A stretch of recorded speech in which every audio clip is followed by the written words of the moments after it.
Hey there, everybody, and welcome back to Vinyl Talk with Tavis, and I'm Tavis. Well, we're not talking about vinyl today. We're talking about fresh pork chitterlings, or as I call them, chitlins. I don't know if you all know about this, but many of you who clicked on this video and saw the title Chitlins, you know exactly what I'm talking about. I have these chitlins finally thawed out, and I'm going to be cooking these bad boys today. This is just 5 pounds for me. That's all I need. And I'm so glad they're thawed. And I'm going to cut this bag open, and then I'm going to start cleaning them. Although it says it's triple cleaned, I've had these before. They're not triple cleaned. You still have to clean them, but not as hard or harsh as you used to do back in the day. So when I come back, I'm going to have these puppies as clean as I can get them, or at least I'll show you how I clean them a little bit. All right. Okay, for those of you who don't know what chitlins are, they are the small intestines of pigs. And this particular brand says that they're triple cleaned. And I must say it's pretty clean. I'm using one hand though, right now. But as I keep digging into these, I'm gonna find some dark spots that I need to remove. Like there. You see those things? I just remove them. And I'm gonna clean these about 4 to 5 times with regular water and a little vinegar.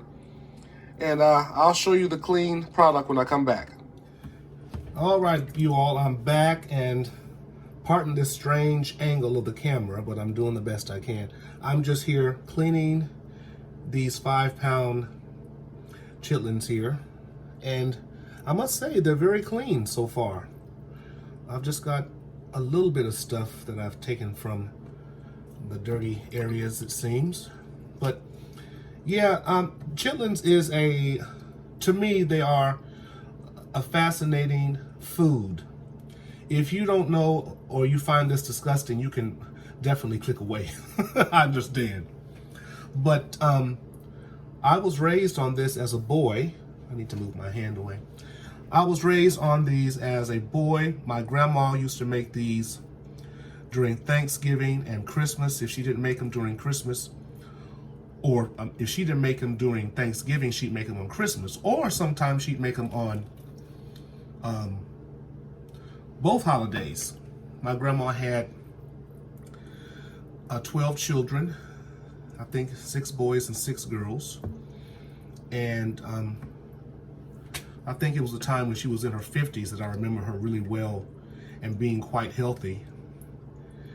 And she would get this red bucket of chitlins, and she would really be cleaning them. Sometimes my mom would help, but most of the time she'd just be cleaning them by herself. And she'd get them in the sink just like I'm doing now. And she'd have a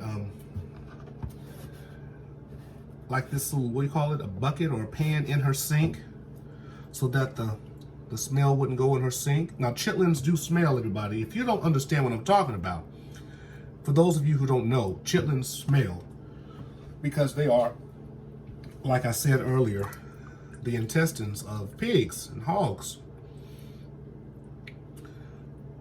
So my grandma would cook these, and then after she cleaned them, she would clean them about 4 or 5 times. Well, back then with the red bucket of chitlins, I mean, those things were so nasty. The whole house would smell. But these are pretty clean, and they don't smell as harsh as the other ones. But she would clean them 4 or 5 times. She put them in the pot, and she put some water in there. Yeah, we gotta take that off. That's not good. Pull that puppy off there. And she would put them in the pot, put some water in the pot, put an onion in there, and she cut off some bell pepper, some salt and pepper, and she would start boiling those things, and she boiled them all day long.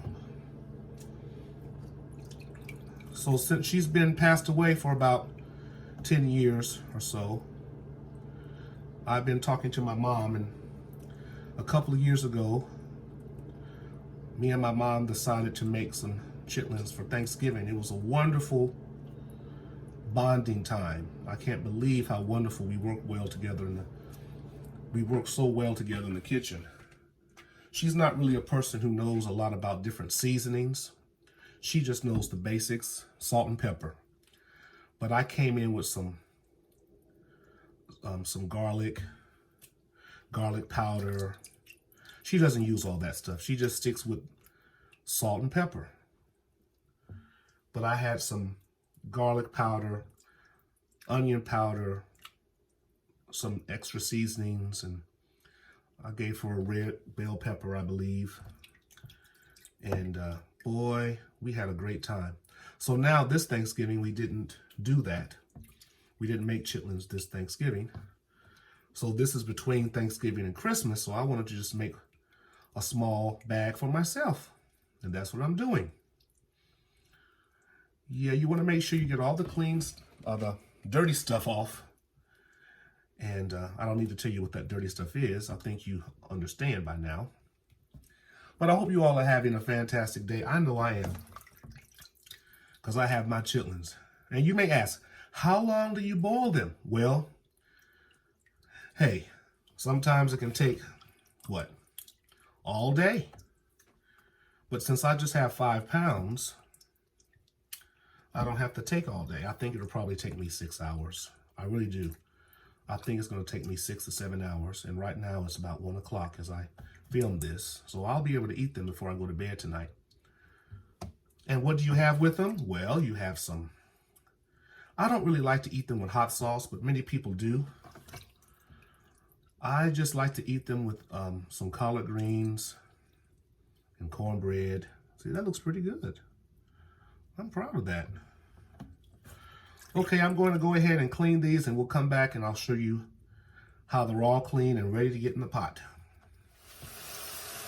Okay, everybody, I'm now on my last rinse.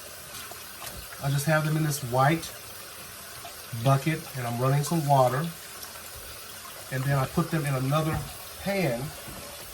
I'll look at the water and see if it's messy or murky or dark.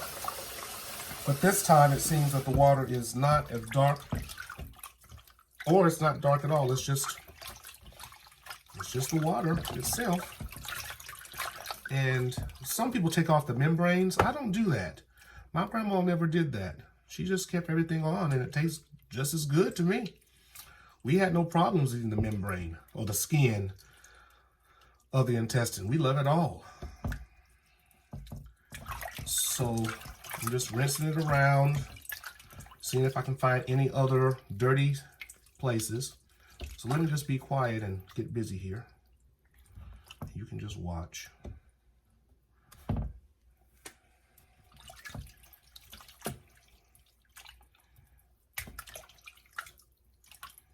It's very soothing. Cooking to me is a very soothing activity. Music and cooking. I love it. I wonder how I can tie this all in with vinyl music or vinyl records. Are there any songs about chitlins, I wonder? I don't know. I can't even think of a song that has chitlins in the lyrics. Okay. That looks really good. Well, I see some stuff here. It's always good to rinse 4 or 5 times and catch some things you didn't see before. When me and my mom cook, you know, we have 4 eyes looking at everything, but now it's just me. And I think 5 pounds would be good for me. I'm not going to be eating chitlins all week. And when you cook these, they're going to boil down and get small. So this is probably, I don't know, maybe about 4 helpings for me. That'll be good. I will not be taking these to work.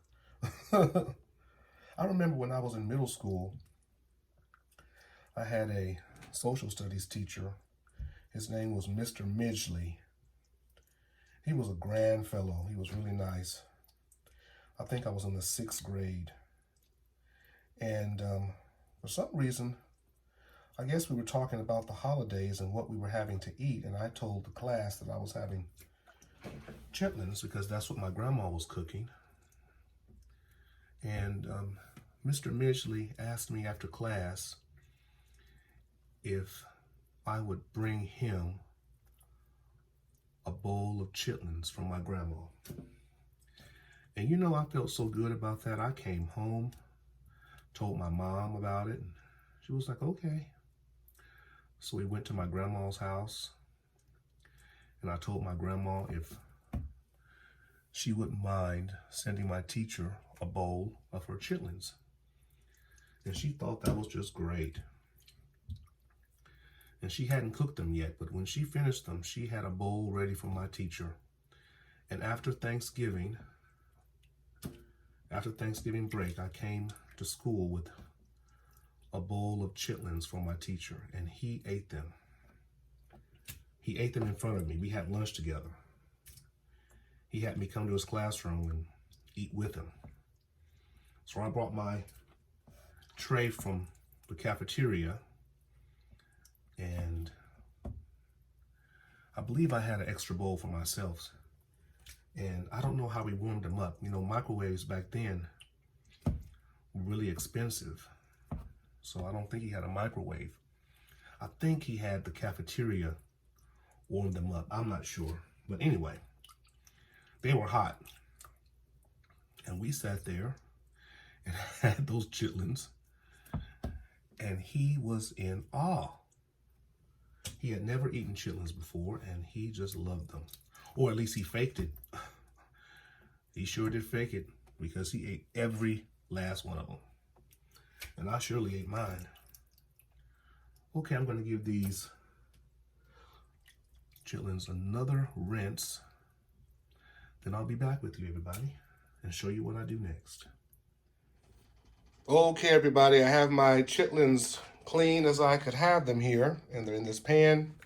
Again, these are 5 pounds, and my seasonings are, I've cut up a bell pepper, a green bell pepper, and I cut 1 onion. This was a pretty large onion, and I'm going to put it in like this so I can see the onion when they're done. I don't like to dice the onions. Then I have, oh, I love this. This is Mrs. Dash salt-free table blend. This is a great seasoning. Then we have some garlic powder, Lowry's seasoned salt, and some black pepper. And I may put in some minced garlic, who knows. But right now, I'm going to get a pot about half full to start boiling, and I'm going to put in everything you see. Okay, so I'm putting the chitlins into a pot of water here. Now I'm going to put in my onions.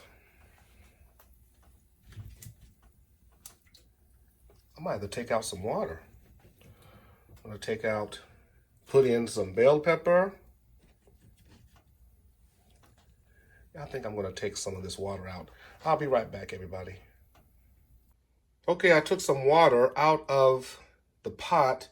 Now I'm going to add my seasoning. I really don't have a certain amount of measurement. I just pour it in, and that's how my grandma would do it. Then she would adjust as needed. So as this boils, the water's going to boil out. So when you put new water in, if you need to, you would possibly add more seasoning.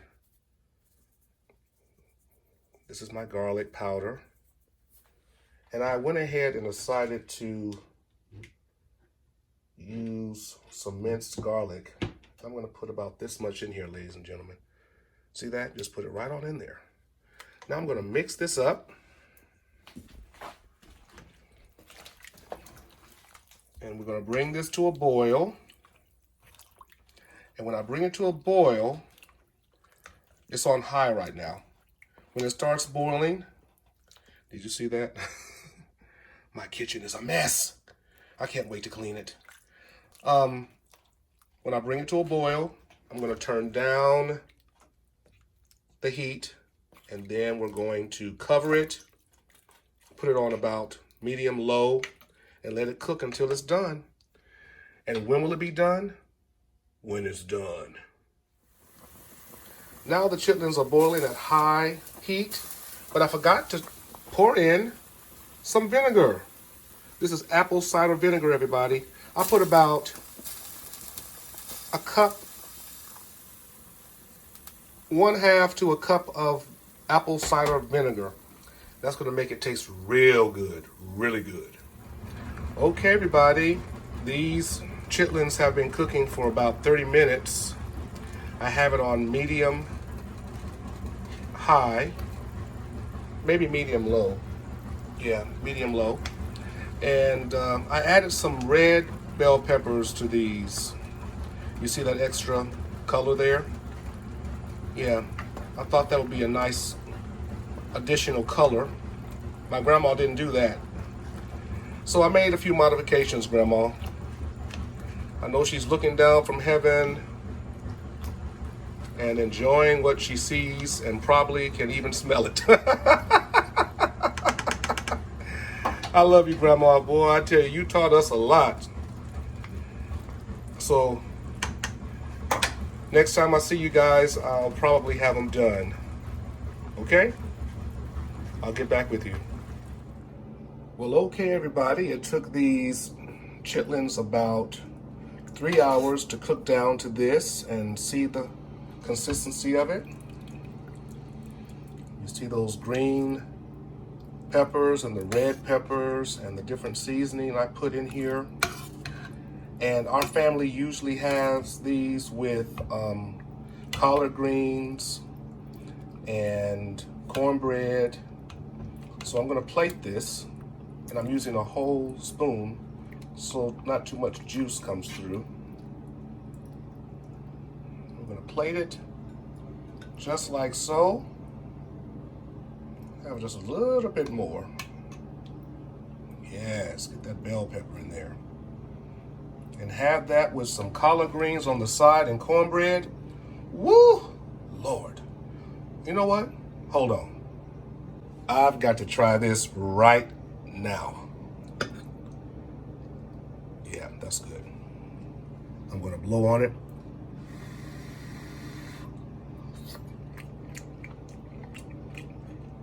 Oh my God. Oh my God. Grandma, you would be so proud of me. In fact, you are proud of me. Y'all just don't know. These things right here, I feel like Mr. Finglish. Mr. Finglish, are you watching? These are delicious. This is so good. People, if you had this while listening to vinyl, you would be on cloud 9. One more taste. Oh my God.